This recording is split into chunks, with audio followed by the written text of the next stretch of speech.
Gianna, thank you. Democrat Gavin Newsom will become the 40th governor of California. During his victory speech in Los Angeles last night, he was sharply critical of President Trump without mentioning the president by name. America's biggest state is making the biggest statement in America. We're saying unmistakably and in unison that it's time to roll the credits on the politics of chaos and the politics of cruelty. Now it's time for going far and going together. Newsom defeated Republican businessman John Cox by more than 1 million votes, 59 to 41%.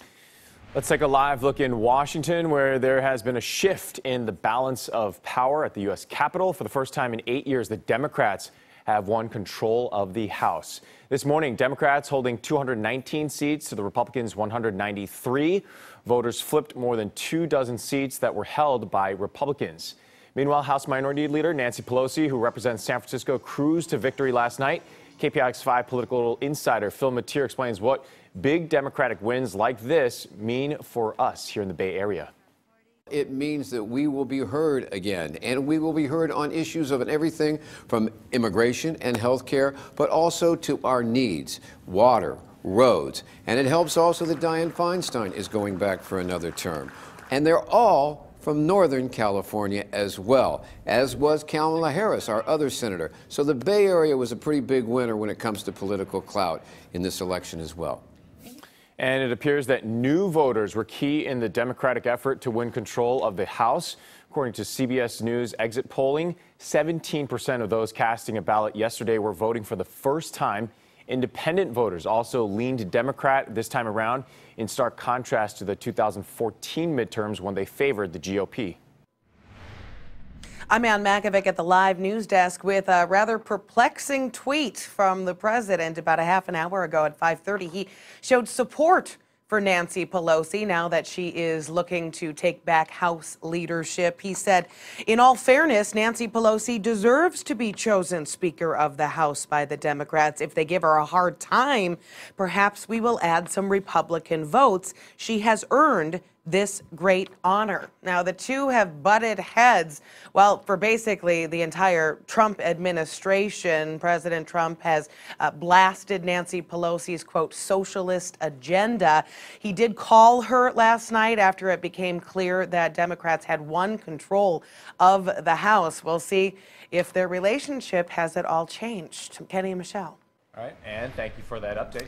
California voters have given a thumbs down to a controversial rent control proposition. Prop 10 would have repealed a state law that restricts local government's use of rent control. It was rejected by a margin of 62 to 38%. Supporters of Prop 10 say they'll continue their efforts to make rental housing more affordable in California. Opponents contend Prop 10 would have reduced the number of rental units as demand continues to grow. Ballot counters in Santa Clara County are still working on tallying up all the votes, and it will be a while before any final numbers are reported. KPIX 5 Jackie Ward is live at the Registrar of Voters office with the very latest numbers. Jackie. Michelle and Kenny, they still have a long way to go today because as of about an hour ago, only 48% of the votes here in Santa Clara had been counted. Now they have a well-deserved break until about 6:30 or 7 because they have been working all throughout the night here trying to get these votes counted as quickly as possible. Santa Clara does things a little bit differently than other counties do. All the ballots from all the 849 polling locations and 50 ballot drop-off places come to this building. They're working on getting new technology to allow each polling location to tally up their own votes, but until 2020, this is how it goes. Check out the long lines of voters yesterday. The county won't have a complete voter turnout of numbers for us until all the votes are counted, but we do know that things were already off to a record-breaking start here before Election Day even began.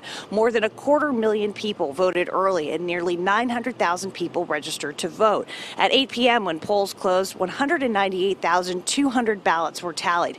We caught up with one woman who stood through the long line to make sure her vote was cast. My ancestors, I'm African American, clearly, and they went through hell trying to get this right for me. So it's important for me to vote every single election because of all the hell that my ancestors went through. This is the first regular election that allowed for conditional voter registration. This is a relatively new law that allows you to register and vote the same day right up until the very last minutes. Early estimates indicate that more than 1,200 people showed up to conditionally register and cast a provisional ballot. The people here at the Register of Voters in Santa Clara County are expecting that number to be even more for the 2020 election, but that's still a ways off. In San Jose, Jackie Ward, KPIX 5. And first for voters in San Francisco, residents were able to register and then cast their ballots on the same day. The City Department of Elections says this will likely be the highest turnout in a midterm election since 1974.